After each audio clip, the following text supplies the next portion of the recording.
I've been thinking about the new Jaguar strategy, and I was reading in the Times, and I was genuinely shocked when it said they were planning on only retaining 15% of existing Jaguar customers, because I thought, oh my God, this is just an enormous change.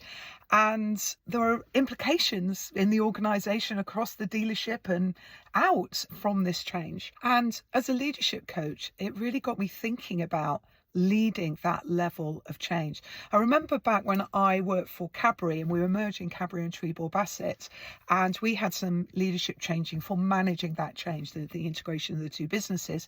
And there was this video called The Road to Abilene.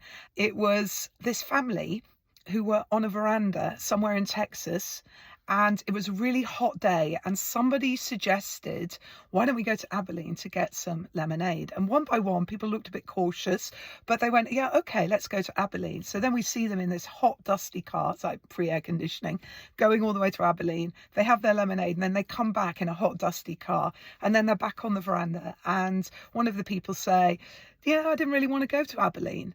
And it turns out nobody wanted to go to Abilene. But it's this thing of everybody agrees because they think everybody else does.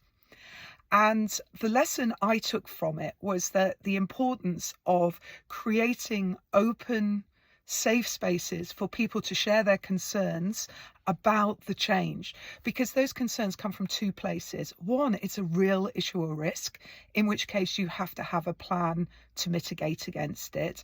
And the other is it's a feeling, a lack of confidence, and that needs equal care and attention, and the leaders play an incredibly important role in creating that space and not judging people, from not moving from a sense of belief in the direction we used to go in and now we're swapping over to this new one. It takes time to swap from one thing to another and to build that confidence.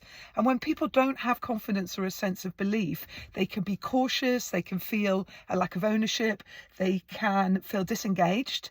And just at the point in change when you need everybody really pulling together, engaged and caring about the future destination. I talked to my team about the video and said, it's really important, if you have concerns, that we are open to hearing them, and please tell us. And I created forums where feedback was welcomed and we discussed it.